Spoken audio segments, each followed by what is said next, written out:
Ordinance Committee, April 8th, 2025, 6:30. Any comments from citizens present? Actually, I'm going to jump in real quick. I just wanted to let you know we got Katie Jens on in the meeting with us today. She is a new lawyer with Murphy Desmond and just started yesterday, and she'll be coming on and hopefully helping me out a great deal. And Bill Morgan also does a lot of the municipal work, so she's sitting in tonight just to kind of see how this goes, and I hopefully you'll be seeing a lot more of her. All right, welcome, Katie. Awesome. Welcome. Katie, can you hear us? Well, she hopped on and Yep, I'm good. I can hear you. Okay, Good to be okay. here, Well, everyone. we just want to make sure you can hear us. Welcome. Tyler, any comments, any raised hands, any comments from the citizens at all? I'm not seeing anything, and I believe everybody I see on the call is probably connected to an agenda item. Okay, well, we're moving on with the agenda. Can I get Here. approval? Katie. Oh, I mean, Sorry. Kim. hey, Kim, Paul's the man. How you doing? All right. I stalled for you. Yeah, no, I apologize. I couldn't get the it wouldn't recognize the meeting ID, so I'm sorry. Matt I'm had here. you We're covered. good. We're good. Matt had you covered. I was moving on. He Thanks, said, Matt. I have some comments. All right. All righty. So let's move on to approval of the minutes from March 11, 2025. Can I get an approval? This is bad, and I'll move approval of the minutes. Thank you. Can I get a second on that? Also second. Got a first, we got a second. All in favor of the approval of the minutes from March 11, 2025, please say aye. Aye. Aye, the ayes have it. Now moving on to license and permits. We have an application for entertainment club license by Deb Mar Enterprises, Inc., DBA, The Village Green, 7508 Hubbard Avenue. Andrew Shuck is the agent. Is there anyone here to speak towards that? I believe Andrew is on the call. I'll just give a brief lead in. I spoke with him by phone just to kind of clarify some things, have a bit of an understanding of what he's looking to do. So an entertainment club license is what's before you. That's required if someone's going to have DJ, live music, dance floor type thing. And that is the intent here. So there are diagrams attached in your packet, just kind of delineating where exactly the dance floor is designated to be. That is something that's also required by the ordinance. Sounds like his intention is to do some live DJ, potentially a Latin night sort of event, similar to what World of Beer had been doing previously prior to them shutting down. There's a plan to have security guards, as noted also in the permit application, 2 to 4 of them. And I have some thoughts from the public safety side, but I'll let Andrew talk if he's on here, if there's things I'm missing or anything else he wants you all to know. Nope. Hey, this is Andrew Shuck, owner of the Village Green. Thanks, Captain Lather. That about sums it up. Essentially, as the business continues to grow and as I try to do more events that may include live music or dancing or a DJ, just trying to make sure that we're doing the right thing by, having the permit on file with the city and just as a means of communication with the police department and public safety and all that to make sure that we're continuing to, stay up to snuff essentially to whatever those city standards are. Happy to answer questions or however this works. All right. Thank you, Andrew. Look forward to being there. Latino music. I love Latino music. I'm definitely going to be coming down to the Village Green. Any comments? Any concerns? Andrew, can you just touch briefly on time frame on what you're thinking of as far as starting any sort of DJ or Latin night event? Yeah. We've done some small events. I mean, the Village Green in its 115-year history probably predates the license being a thing. So full disclosure, right? The Village Green since 1976, which is when I have records of, has done live music and stuff. at it. So I just continue to kind of do some of the small things we have been doing and grow them. So, some music during happy hours. Latin nights are going to start here this next weekend or the weekend after on Saturday nights is the intention. And then depending on how they go, right, because it depends on how successful they are, would continue to be once, maybe twice a month. And then maybe some small concerts and stuff like that, depending on what is happening in downtown Middleton and all the other venues. All righty. All righty. Thank you, Andrew. And if I would just touch briefly on it, just from our side, from the police department side, so World of Beer, it brought in quite a few people to their venue. Some positives to it is they were very forward with security. They would have a team of 4 to 5 security guards because that event brought in quite a few people. Some plus sides to their venue, although the venue itself was pretty small. The wide open parking lot there gave good sight lines, allowed us to kind of keep an eye on the event and their security staff as well. If we were to just carbon copy that event, I'm not saying that's what's happening here, but if that were to be planted downtown by Village Green, I think it does present some challenges.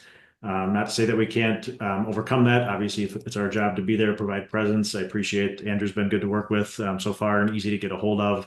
And if that's something that's going to be a regular thing, that line of communication certainly will need to be open with us as well, because I would foresee some issues in the surrounding area of the bar that probably would be a police matter. For instance, with those events, we saw a large number of open intoxicants drinking in cars, parking lots, surrounding area, that sort of thing, in addition to the security presence on site. And kind of if a crowd is going to gather or have to be turned away at the door, there are some potential concerns if we're talking that large scale of an event. I know it's kind of running the gamut, and obviously Andrew doesn't have a crystal ball to see what's going to take off. So we would just appreciate that open line of communication continuing from the police department side. We'll certainly do our part too, but there's the potential for some increased police activity as a result.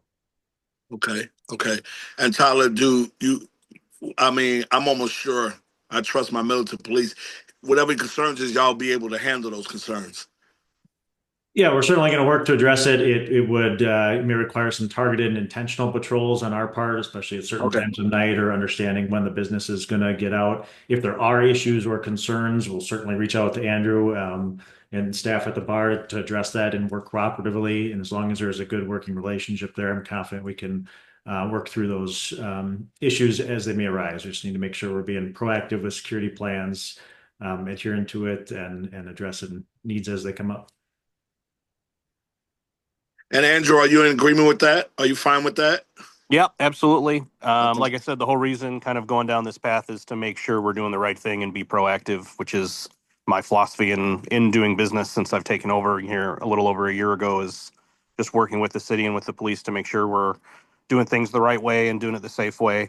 I don't think it will be the scale that Captain Lather had mentioned at World of Beer, and it certainly won't be the size of even just a few years ago of what the Hody Bar used to do down the street from us. So we're a smaller venue, we're a much calmer crowd, and just don't draw the same kind of amount of people, nor do we draw the same groups of people. But it should hopefully make downtown Middleton a little bit more exciting as it gets later in the evening, which Middleton has been lacking, kind of entertainment options. So we definitely make sure to stay on top of Captain Latham's concerns and make sure definitely to be proactive with the Middleton Police Department. They are great to work with. So I believe if we be proactive, this venue can go well. The only other thing I think we talked about, Andrew, that we didn't touch on here is just as far as hours of the event, or how late into the evening or early morning do you intend to go?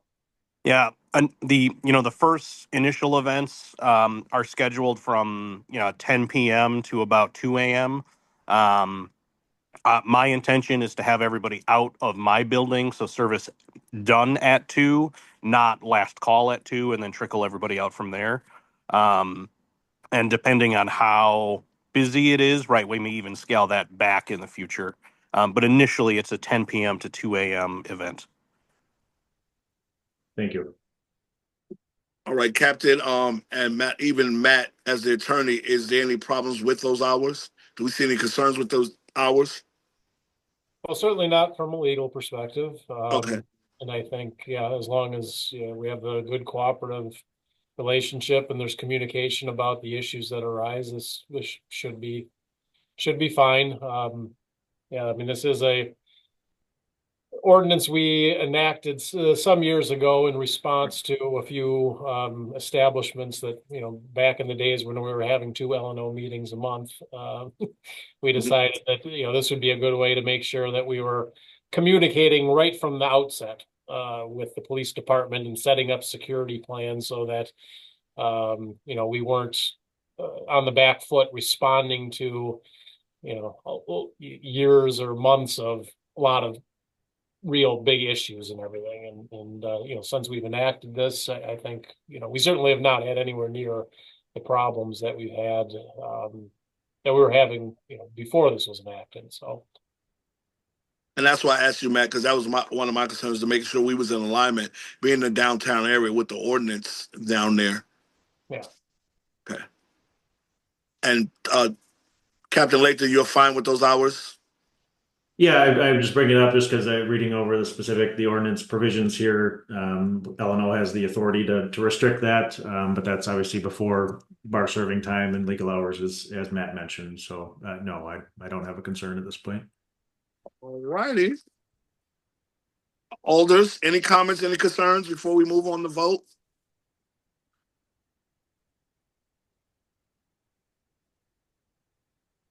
I have none. Okay. All right. Well, at this time, the application for entertainment club license by Debmar Enterprises, Inc., DBA, the Village Green, 7508 Herbert Avenue. Andrew Shuck is the agent. Can I get a nomination of that? Madden will make that motion. All right. Can I get a second? Carl shall second. We got a first, we got a second. All in favor of approving this motion for this license, for the Village Green, for an entertainment club license, say aye. Aye. Aye. Aye, the ayes have it. The application is approved.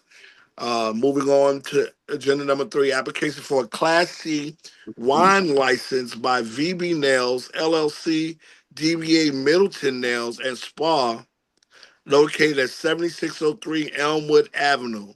Gong Shan Shan of 9501 Paragon Street, Middleton, Wisconsin, is the agent. Is there anyone to speak towards that? Yes. Hi. My name is Khan. I am the husband of one of the co-owners at Middleton Nelson Spa, and I'm a manager there. And I would like to represent Middleton Nelson Spa for this meeting.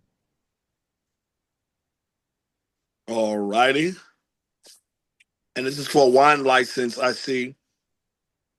Yeah, intent applied for the wine license. It looks like their intent was to provide wine as a complement to their manicure and pedicure services on site. Yes, sir. Okay. Any comments, questions, or concerns from the Alder, Matt, Captain Lather? Are we good with this? And so I guess just to confirm, they're not actually selling a glass of wine. This is just meant to be a complimentary service along with certain spa services. Is that accurate? Yes, that is correct. We intend to give away 1 glass of wine for free for service if the customer requests. So just by way of a little bit of background, it was only fairly recently, in the last year, there was a number of changes made to the alcohol statutes, and this was one of them. At one time, prior to about a year ago, you could not get a Class C license unless you were a restaurant, and that requirement has been removed. Okay. There are still other restrictions on getting Class B licenses, because with the fermented malt beverages, you can't have other businesses going on and get a fermented malt beverage license, and you can't get a Class B alcohol license without a fermented malt beverage license. So this is kind of a narrow lane where other just regular businesses are able to. They could sell with this license, but even giving it complimentary in a public setting requires a license. But they are eligible under the law, and you know, given the business plan, I don't see any serious concern with it. Okay. Captain Lather, any concerns? No serious concerns here either, obviously subject to enforcement action and I know the regular rules, but no, I agree with Matt and given the narrow lane of everything, no concerns on my end. All righty. Alderman Madden, have we answered has he answered your question? Yes, Okay. thank you. Well, with that said, application for Class C wine license by V&B Nails LLC. Can I get a motion? Madden will make the motion to approve the license for Class C wine license by VB Nails. All right. Can I get a second? Carlos will second. All right. We got a first and a second. All in favor of approving application for Class C wine license by VB Nails, say aye. Aye. Aye. The ayes have it. Application is approved. Thank you, VB Nails Gong, for representing and speaking on this. Hope it turns out well. Okay, moving on to agenda number 4. Application for a special event permit by George Zinn's contact person for the Middleton Book Fair on August 2nd, 2025 at Stonehurst Green. Anyone here to speak to that? Is George on the line? Yes, I'm here. As All Middleton right. Review. Okay. So this is an application for a book fair? Yeah. All righty. Good. A book fair. And Laura, it sounds like so this is a recurring event, but just kind of change of venue and new to the permit process, just so everybody's understanding. Is that correct? Correct. It has in previous years been held on Terrace Avenue at the Terrace Avenue Pavilion. And this year it is looking to move to Stonehurst Green, coincide with National Mustard Day, and also close down the the Hubbard Aurora L surrounding Stonehurst Green. So if you So you said this will be the same day as National Mustard Day? correct. Yeah. Yes. They'll just be at Stonehurst Green though. Well, may I say something? Go ahead, sir. It's actually not at the green itself. It would be in the street around the green. So that's why we would close off Hubbard Avenue. Okay. Because only city-sponsored events are allowed to be at the Stonehurst Green itself. And the Stonehurst Green is not flat enough for vendors to set up their stands and everything else. So, and this is not a city-sponsored event. That's why we can't have it at the Stonehurst Green, at the plaza itself. So tents would be in the street of Hubbard and Aurora. They would be where the cars are parked now, yes. So the street would remain free, but the parking spaces would be taken up by the vendors. Gotcha.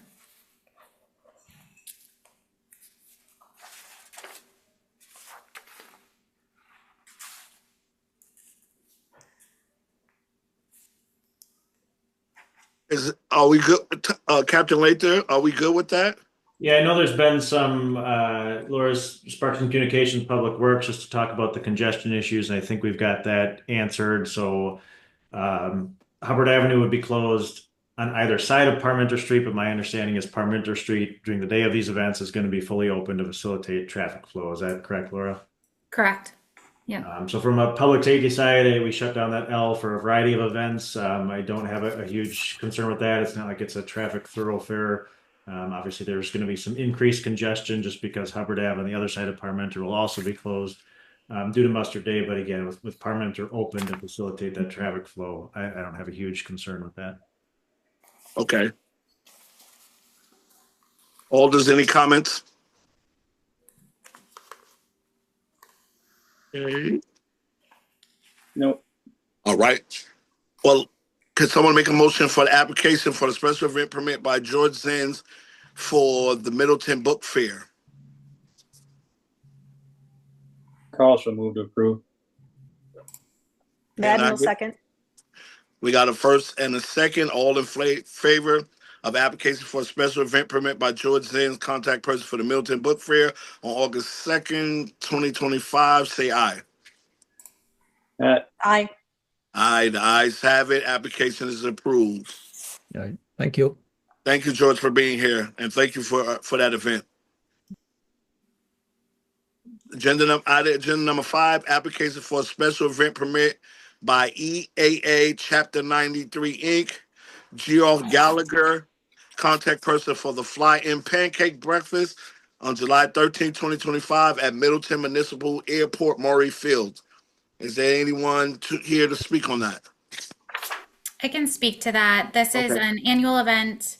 Happens typically in July. This year, I think they're doing it.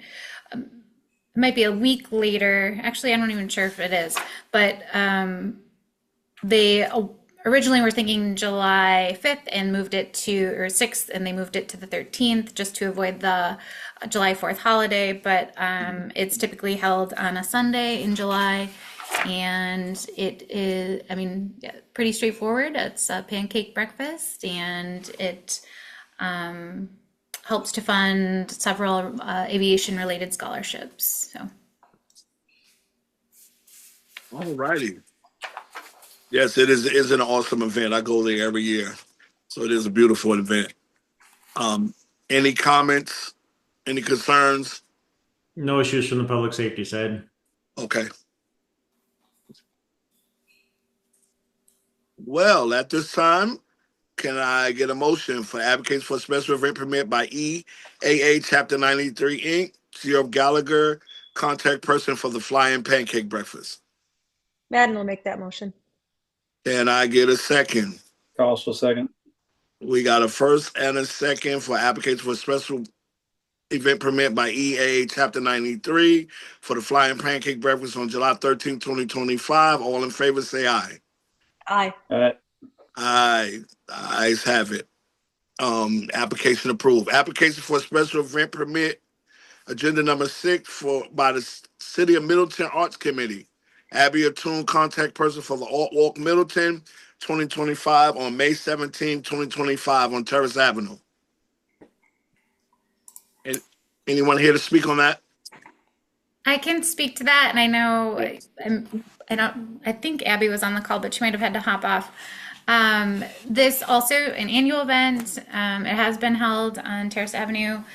In previous years, event plans are very similar to previous years. However, I mean, there just has been some safety concerns brought up, and I might let Captain Lather speak to that more. Yes. If I will just chime in and say, I know one of the concerns has been the communication to the residents that live on Terrace Avenue. And Abby has explained that it's actually pretty heavy communication that she has done with those. I think even one of the, I'm trying to find my notes here, but I think she said even one of the building sponsors the event. So I think they've done posters and elevators. So they really do try to hit those residents hard with the communication. But there's inevitably still complaints occasionally. So. Yeah, and it from our side, as far as the complaints go, it's obviously that whole section of the street is shut down for quite a long time frame throughout the day, so residents cannot get access to their apartment building. The first few years, I think there was some more consternation about that. I think the communication has improved last year, and I've passed this on to Laura already and Abby as well. But as far as parking with posting in the skate park lot and the street itself, some of those motorists were not aware or didn't see the signage, or there wasn't quite maybe enough of it in those areas, which did lead to some complaints toward us that people could not then get out of that area, and they're locked in there until 5 p.m. or 6 p.m. once the event is cleaned up. As far as the safety issues that Laura mentioned, so just looking at this and the setup of it, the police department has had the concern about this event over those past few years. It's a difficult issue, and we understand that. There's no perfect resolution here. The issue that we see is we're closing down the street, designating it as an area for a large number of people to gather, and really the only road closed barrier there is a Class 3 barricade, which is obviously relatively small. Something like a motor vehicle would get through that quite easily. Some other solutions just to look at that, for example, what we do for Good Neighbor Fest, granted a much larger event, much larger crowds, Obviously, we staff intersections with police, and some of the larger intersections, we use DPW trucks as a larger barrier. The city currently does not have a barrier system to move and put in place. I would encourage, I think that's a direction we need to move toward. Whether or not that's an agenda item that needs to come back before this committee, perhaps next month, we can make that happen. I understand that would be a slow moving process. It would be an expensive process.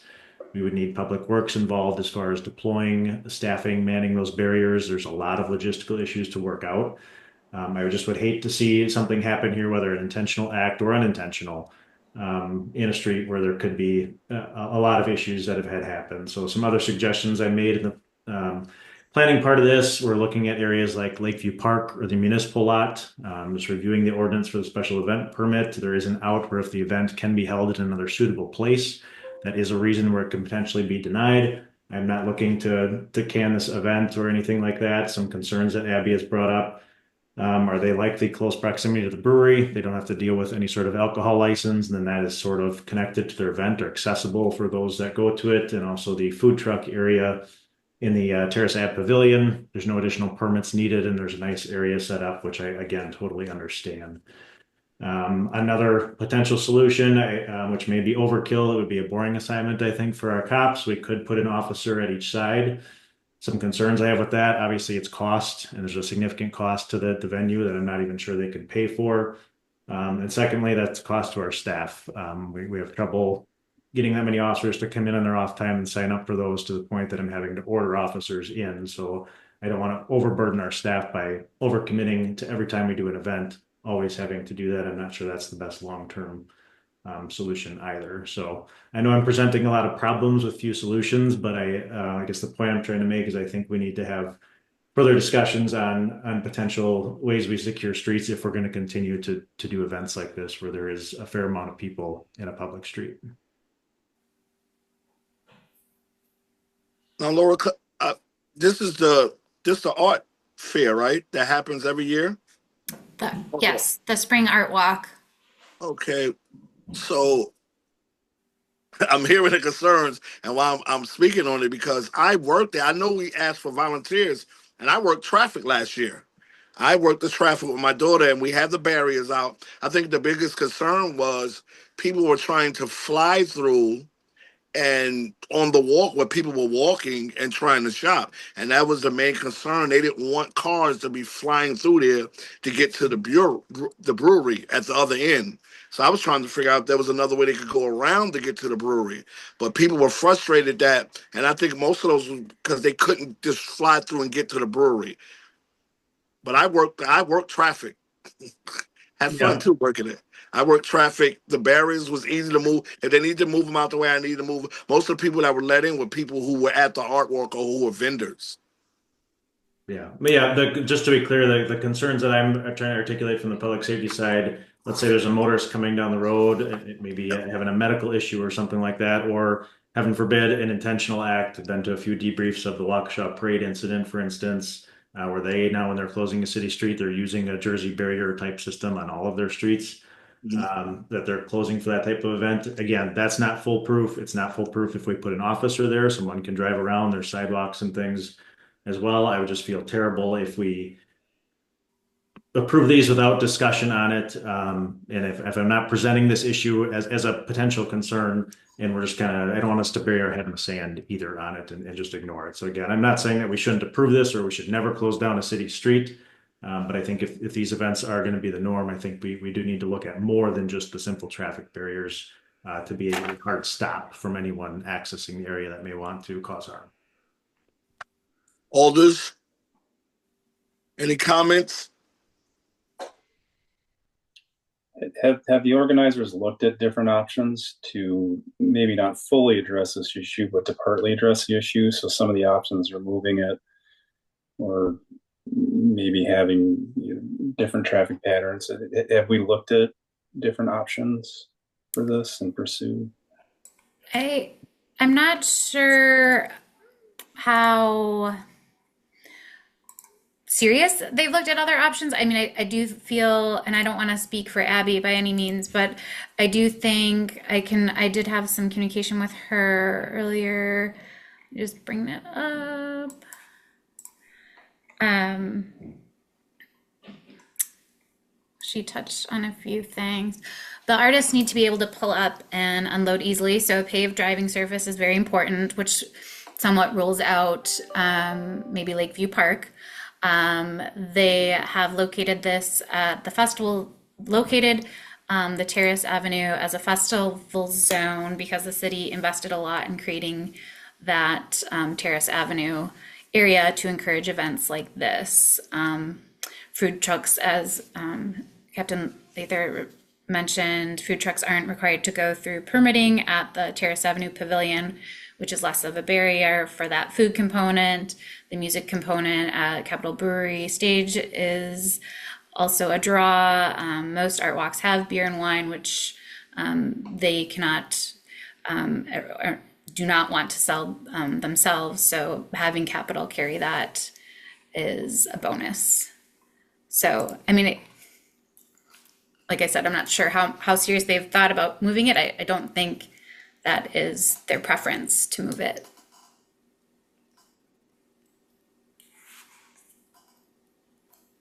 And I think we can have a larger discussion about the barrier question, especially as these events grow. I mean, that is, like Laura was saying, kind of the point of expanding the Terrace Avenue Pavilion and having that space and having that, the extra quarry parking. Like, I know that's always been kind of the goal. And there are other events at Capitol Brewery that, whether it's the Roll and Stroll or, we're going to talk about Jingle in July here pretty soon, that do restrict parking and access because you've got bicyclists, pedestrians, people who are running a 5K or doing a bike ride. So this is not the only event in which we shut down at least part of the Terrace Avenue, even though this might be the largest, I think. And Laura, you can correct me if I'm wrong. I think this is the event where we block off the most of Terrace Avenue. Definitely the largest portion of Terrace Avenue, and also for the longest period of time, no doubt. Yeah. Yeah.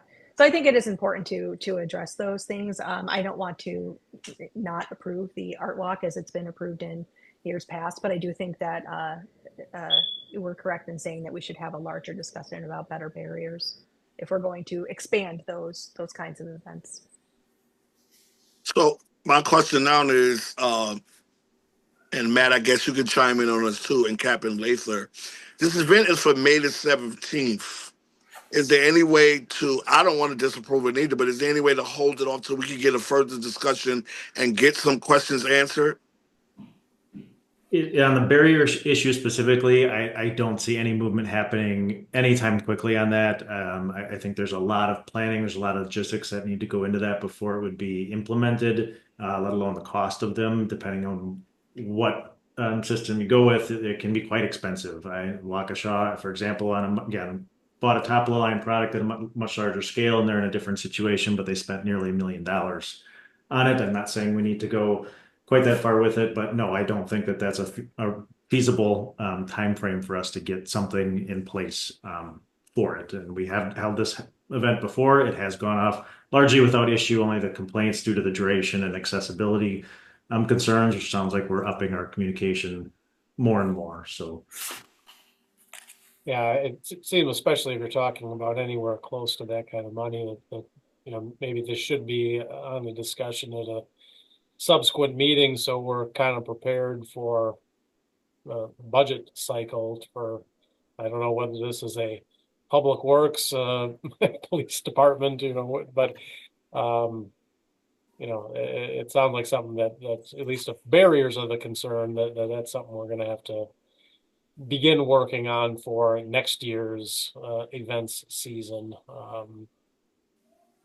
So it seems like we don't have a lot of time for any major alterations to this event. I believe this is something we can approve because these go before council anyway, and just add to it that there need to be discussion on these barrier issues. Would that be safe to say? I think we do need to forward the discussion. I can bring it back to this committee as well for miscellaneous next month, and if you'd like, we can make a referral to the Public Works Committee as well. I agree with Matt that I think they need to be involved, and without whatever that system is, that's going to be beyond the police department's capability to man and implement. So they should be involved in planning discussions. Okay, so Captain Lathrop, we can go ahead and approve this, and you'll make that referral for a deeper discussion for next year's event. Yes, I will make that note and make sure that it's copied as an agenda item for discussion this year, so we can keep that momentum going. Okay. Well, can I get a motion for application for a special event permit by City of Middleton Arts Committee? Abby O'Toole, contact person for the Arc Walk Middleton. This is Madden. I'll make that motion. Can I get a second? Also second. Yeah, right. Sorry, go ahead. Yeah, this makes sense to me too. But and Tyler, if we could broaden the discussion beyond just this and one initiative too, because it sounds like this issue impacts other future events as well. So, but this one obviously should be in focus. Totally agree. It should be event wide. You talk other things like Mustard Day, where the whole Hubbard Ave is shut down. Yes, I envision whatever we come up with applying to events like that as well. I don't mean to single out Art Walk. This one just stands out as it's before us now, and given the duration and scope of it. Thank you. Thank you all the callers for bringing that up. Yeah, it just definitely needs a broader, because there's so many. Yeah, Mustard. There's so many things that go on down there. You got the so you got the Pride Fest coming up. There's a lot of things that go on down there that it definitely needs a bit broader discussion, especially in the downtown area. We got a first and a second motion. All in favor of approving the special event permit for the Art Walk for the City of Middleton, please say aye. Aye. Aye. Aye. The ayes have it. The application for a special event permit is approved. Moving forward, I think we can, is it safe to say, Tyler, 7 and 8 can be combined? Correct. All right. Agenda 7 and 8. Application for a special event permit by Middleton Pride Abigail Gage, contact person for Middleton Pride 2025 on June 14, 2025 at Stonehurst Green. Application for an outdoor amplified sound permit by Abigail Gage for band sound system, DJ announcement, and karaoke at Stonehurst Green, 7550 Hubbard Avenue, 1 p.m. to 5 p.m., June 14, 2025 for Middleton Pride 2025. Any comments, concerns? I can just note this is so last year was the inaugural. This is their second annual. Event plans are fairly similar to what they did last year. They have bumped it back 1 hour. Last year was noon to 4. This year they're looking to do it 1 to 5. Planning to close down again that street surrounding Stonehurst Green, the L, and I think that's it. Yeah. Oh, that's what I want. If you are looking at the they provided like an event layout. They did include they noted portable restrooms, but those would not be there. That was they weren't factoring the built-in restrooms that already exist at Stonehurst Green, so those would not be there. I must say I attended this event last year. It was an awesome event, good turnout. On my end, I have no concerns. I actually enjoyed myself. There were a lot of children out there that enjoyed themselves. The entertainers was actually beautiful. My family got to take pictures with some of the entertainers. It was a good event. And I think Village Green chimed in earlier, too, with an earlier event that they had on the inside. So it was a great turnout. It was a great event. Yeah, I think there's a lot of community involvement. Yeah, there was definitely a lot of community involvement. Yep. Especially this is Andrew from the Village Green. I also sit on the Pride Committee planning committee. So if you have any questions, I'm happy to speak on behalf or bring those questions back to the planning committee as well. Thank you, Andrew. Captain Lather, any concerns? No issues from the public safety side on this one. Okay. Alders, any comments?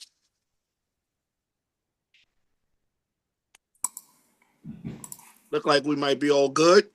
So agenda 7 and 8, application for a special event permit by Middleton Pride, Abigail Gage, contact person for Middleton Pride 2025 on June 14, 2025 at Stonehorse Green. Application for an outdoor amplified sound permit by Abigail Gage for band sound system, DJ announcements, and karaoke at Stonehorse Green, 7550 Harvard Avenue from 1 to 5, June 14, 2025. Can I get a motion for approval on both agenda items 7 and 8? Madden will make those motions for approval of items number 7 and 8. Thank you. Calls for second. We got a first and we got a second.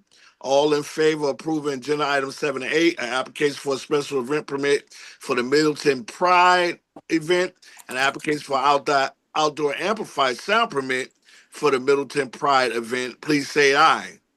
Aye. Aye. Aye. Application for the special event and outdoor amplified permits, agenda 7 and 8 has been approved. Thank you. Looking to be there this year too. Agenda item number 9, application for a special event permit by the Arthritis Foundation of Wisconsin, Sarah Peterson, contact person for Jingle in July, on July 2025 at Capitol Brewery. I believe number 10 is related as well. Application for an outdoor amplified sound permit by Sarah Peterson for sound system DJ announcement at Capitol Brewery, 7734 Terrace Avenue, Middleton, 7:45 a.m. to 12:30 p.m. July 2025 for Jingle in July. So I can speak to this one. Another annual event held at Capitol Brewery. They have changed a little bit from previous years. This year they have eliminated several of the rides and runs to just doing the 50K ride, the 5K run walk, and the little less than a mile walk. With the 5K, they are looking to have that be timed.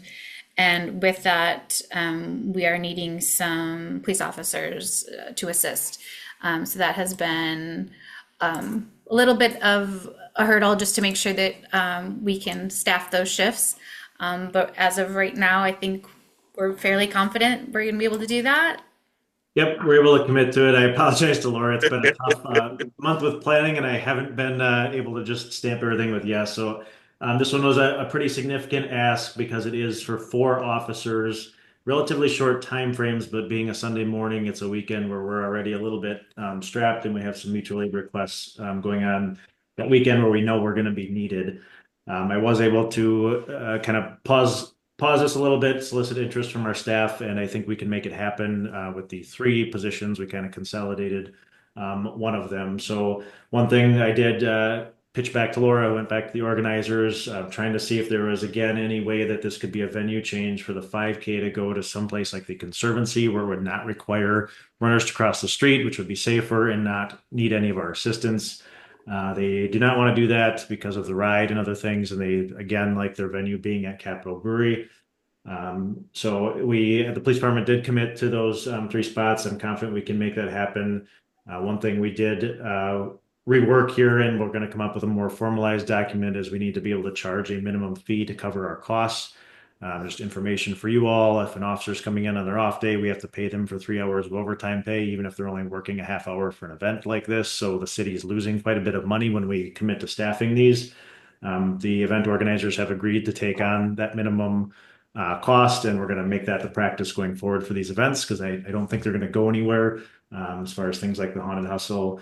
And then my only concern is if these do continue to increase in number of them, we're going to reach a boiling point where we're going to have to say no as a police department at some point in terms of number of these that we do every day or every year, just from a staff burnout side. But I will say that the organizers were amenable to our concerns and don't want us to be losing money as well. And I think we're able to come up with a decent solution here to staff it with 3 officers. Any other comments? That's it for me. Right. Hearing none, can I get a motion to approve agenda item 9M10, application for special event permit by Authorized Foundation. Wisconsin. Sarah Peterson, contact person for Jingle in July on July 20th. And items number 10, application for outdoor amplified sound permit by Sarah Peterson for Jingle in July. Also move to approve items 9 and 10. Thank you. Madden will second. Thank you. I got a first and a second. All in favor to approve items 9 and 10 for a special event permit and an outdoor amplify permit for Jingle in July, say aye. Aye. Ayes have it. Applications for agenda item 9 and 10 has been approved. Alder Jackson, 11 and 12 are together. 13, 14 will be in 15, 16. So each of the next three are L2. Got you. Thank you. Application for a special event permit by Forward Performing Arts, Jeff Manning, contact person for Drums on Parade on July 25th, 2025 at Brett Bench Stadium at Middleton High School. Application for an outdoor amplified sound permit by Jeff Manning for Forward Performing Arts, Inc., 2100 Bristol Street, Middleton for band, sound system, speeches, 1 to 10:30 p.m., July 25th, 2025 for Drum on Parade. So this is also an annual event. There's kind of two events at play though. That's why there's two separate special event permits. These two are for the actual concert that happens at the stadium. And then the other one is kind of just an alumni gathering that happens prior. This one is happening a little bit later. I think sometimes it's been around the 4th of July, and then I think it was in late June last year. Now they're looking at late July. And the only concern that we have acknowledged is that it is going to be overlapping a Middleton Parks and Rec Theater Annie Jr. that same night. The organizer of Drums on Parade is not concerned about this. I've been in touch with the Parks Department. They said that most of the people will be arriving around 4:45 and leaving around 8 p.m. for that musical. And most of the Drums on Parade folks will be arriving around 6:30. So, and he's perfectly happy with people just parking wherever they can find parking. So that's the only issue that has been different with this one this year. Alrighty. Captain Lather, maybe I misheard you. So 11, 12, 13, and 14 go together? And they are loosely related, but they're separate event permits, so we should address them. Because I see the same name and kind of same event. Okay. Yep, you addressed it appropriately. Okay. And as far as the event itself, so these first two items, this event has been occurring for a number of years. We don't have concerns from public safety. All righty. Any comments from anyone else? Parade. With no other comments, item agenda 11 and 12, application for a special event permit by Forward Performing Arts, and application for outdoor amplified sound permit by Forward Performing Arts, Jeff Manning, I believe is the agent for Drums on Parades at the Middleton High School, July 25th, 1 to 10:30 p.m. Can I get a motion? Also move to approve agenda items 11 and 12. All right. Madden will second. We got a first, we got a second. Agenda items 11 and 12, application for a special event permit by Forward Performing and application for outdoor amplified sound permit by Forward Performing Arts, Jeff Manning, the agent for Drums on Parade. All in favor? Can I get an aye? Aye. Aye. The application, agenda items 11 and 12 has been approved.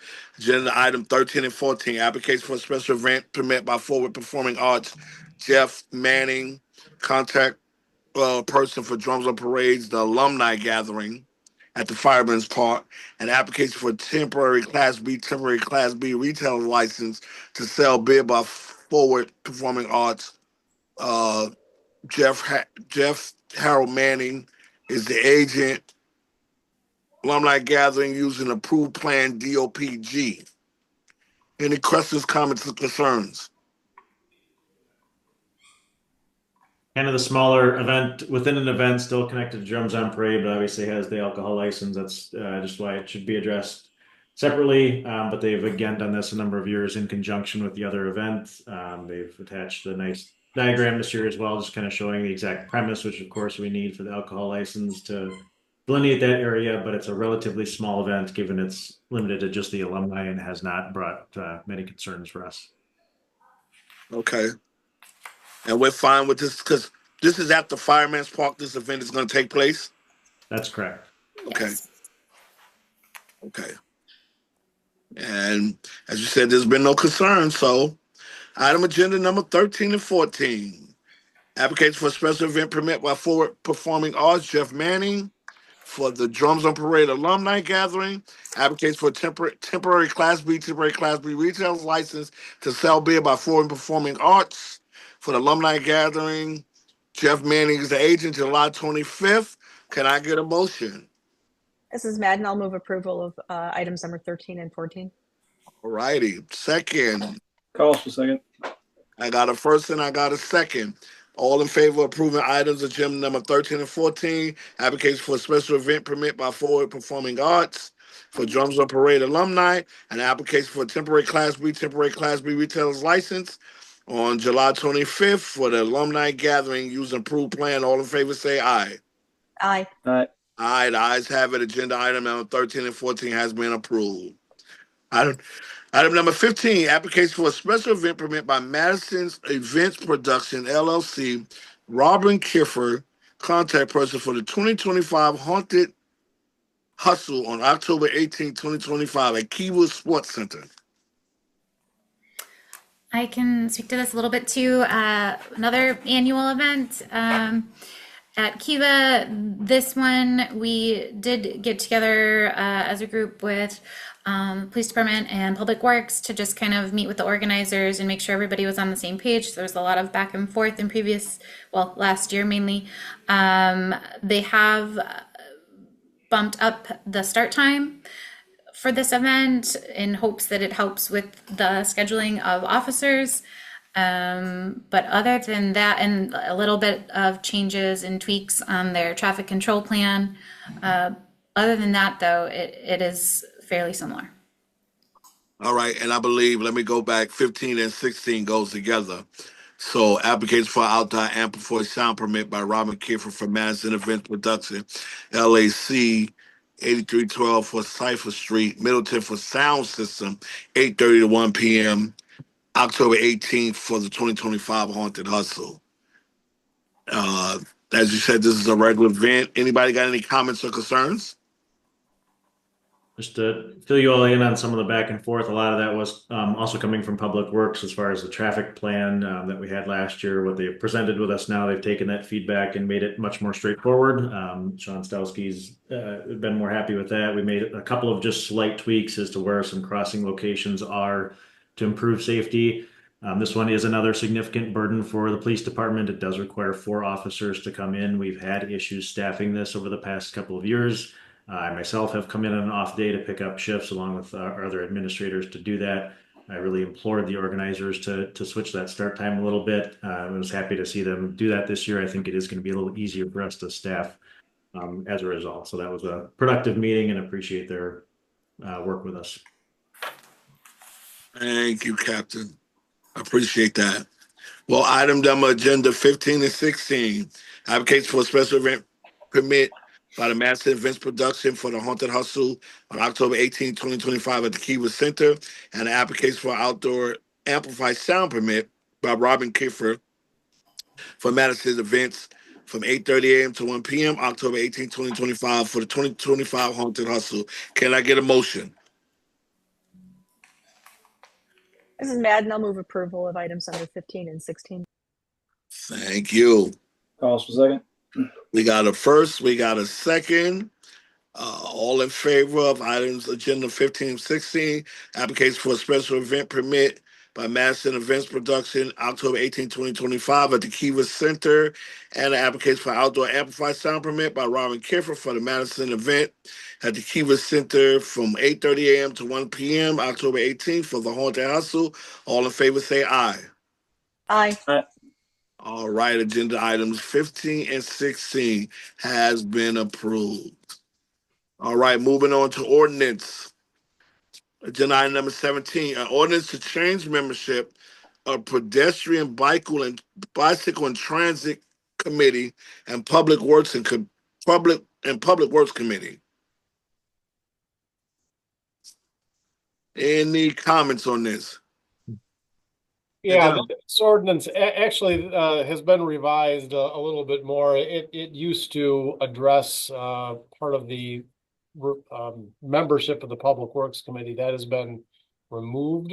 So actually, this only addresses the Ped Bike and Transit Committee, and basically just eliminates the Plan Commission and Public Works automatic or dedicated appointees. I think really the main purpose of this is just to cut back on like the number of folks who have to serve on multiple committees. I don't know if there were other, or at least don't recall if there were other goals that were sought to be accomplished. So, but that's effectively what this does. Okay. All righty. Any questions, comments, or concerns? Yeah, I just want to double check and make sure that I'm understanding that. So the original ordinance that was before us on the last wing actually eliminated also the liaison position. So we are still in this ordinance potentially eliminating the liaison position between Public Works and Ped Bike Transit. But Ped Bike Transit is no longer asking to have the mayoral appointment to the Public Works Committee. Is that correct? Yes, that is correct. Yeah. Okay. Yeah, because we talked about this at Ped Bike and Transit and wanted to make sure that we acknowledge the Public Works Committee's concerns, which were valid concerns. And so this basically removes the liaison position. And what we talked about at Ped Bike and Transit was that based on people's experience with collaboration between those two committees, it seems like collaboration based on previous experience was more effective with joint meetings.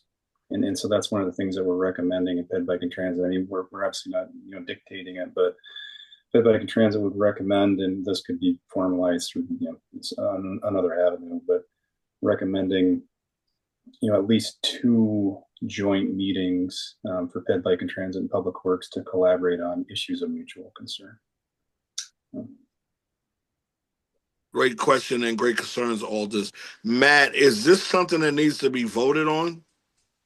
Well, you would recommend, vote to recommend approval. Okay. Just to note too, the version you have in your packet, there's a couple of minor typos that are corrected, and number 4, capitalized 5, and then there's a inaccurate number 5. It should read section 2.31 parent 2. But those have been corrected, and the correct version will be on the council agenda. So just thought I'd point that out. Okay. Okay. Matt has sent that over. I'll ensure that updated typos are in there. And just a note for Janelle for the minutes, if you could just note in Matt's comment in there about that this is not affecting the makeup of the Public Works Committee. I had just copied that agenda item over from previously when it did affect it, but it is no longer. Okay. Yeah, Okay. I agree that joint meetings I think are going to be really helpful as far as Ped Bike Transit and Public Works are concerned. I know the last one we had was super productive, and I was grateful to have had it and looking forward to more. I will vote to move it forward to Common Council. However, the unanimous discussion among Public Works was that we actually think it's important to have a liaison to the Ped Bike Transit Committee. And I'll voice that at the council, and we'll let the council kind of pick over that. Can I get a second on that vote? Yeah, council second. All right, we got a first and a second. All in favor to move this ordinance to the Common Council, say aye. Aye. Aye, the ayes have it. We're moving it forward. Agenda item number 18, miscellaneous.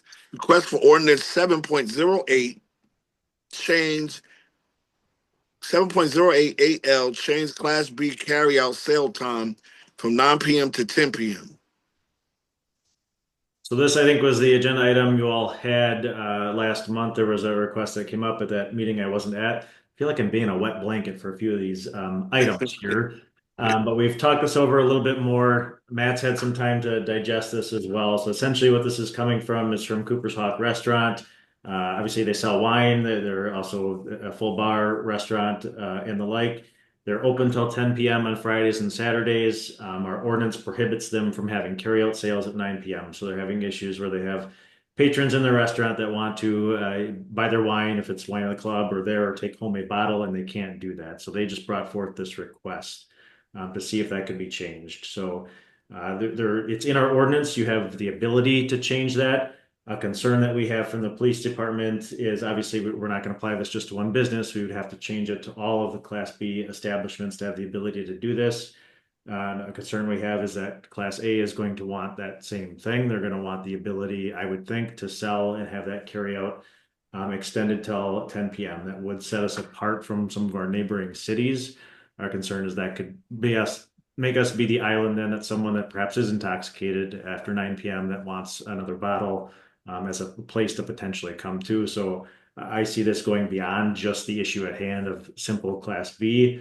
And for that reason, we don't support changing it. However, it's not a monumental change, if that makes sense. And you answered some of what I was going to ask, and I guess, Matt, just some feedback from you on this, because I said the same thing. I know it's for Cooper's Hawk, but doesn't open up the door to everybody who has a Class B to do this. And then, like you said, Class A, and then how broad is this going to stretch? So that is my concern. Matt, if you can get any light or feedback on that. Yeah, just to add a little bit. So, I mean, right now the request is only to extend it an hour. And so, I think if this were just one additional hour for all the Class Bs and we knew that's all it was ever going to be, there's still the island concern, but I remember years ago there was always Vic Pierce's in Maple Bluff, and you knew you could get beer there from till midnight, from 9 till midnight, and they were very busy from 9 to midnight. I think it used to have a number of issues. And so, the Class A's, may feel that they'd want to extend. Now, they could only extend for beer. They would still have to close and stop selling intoxicating beverages, alcohol, at 9 o'clock regardless. So that would be another little difference that would have here. But, there's just a certain unknown about what kind of pressure there's going to be to extend the fermented malt beverage sales for Class A's as a result of this. And whether even this short time, whether you start kind of becoming a bit of an island for people who just miss the 9 o'clock in the liquor stores and, drive into Middleton so they can purchase alcohol at later hours. Those are just the considerations. I think if we knew that it was just going to be this, the risks are certainly lower. But once you've relaxed the rules, you don't know if we know where this would necessarily end. And I agree with you 100%. That is my concern. And Aldous, I would appreciate you chiming in on this, but that's my concern, the door that we're opening. Aldous, your feedback? Yeah, mine was kind of to echo what both Matt and Tyler said. I want to encourage people coming from outside of Middleton into Middleton solely for the purposes of buying alcohol. And once we allow it for one type of license, it's sort of unfair to only say, well, it's only for this one type of license and it only affects one type of business. So I'm inclined to not approve the request for the ordinance change. Yeah, I have the same exact thoughts as the other two alders. I have a concern about the bigger impact of this on the city. And then, it seems like the primary impetus of this is to allow people to remove the wine that they purchase at 10 o'clock versus 9 o'clock. But I mean, couldn't you, if you were going to frequent the restaurant or Cooper's Hawk, I mean, couldn't you take the wine out before 9 o'clock, put it in your car, and then walk back to the Cooper's Hawk? Yep. That makes sense. We've had that discussion internally. I see that as a very reasonable option here that would not require an ordinance change. So It makes a lot of sense. One of my concerns is I know people that work at Cooper's Hawk, cooks and everything. And once you open up that door, that's what I feel like. The words, and they live in Madison. The word will get around. Oh, you can't. Hey, at our place, you could come in. And I just don't want to open that. I just don't want to open up that door. So I'm not in support of it neither.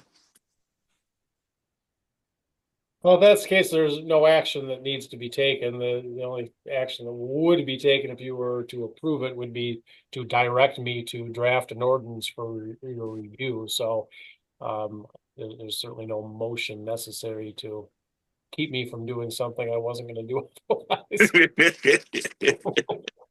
All right. I'm glad we're all on the same page on this one in case it comes back around. I'm not for it. I'm not there.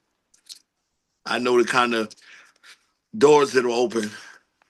And with that said, I guess that is the last item on the agenda. We are adjourned. Thank you, everybody. Thank Sorry you, everybody. I was late. Thank you, guys. Not a problem. Thanks, guys. Thanks. Have a good night. Bye. Bye. Good night.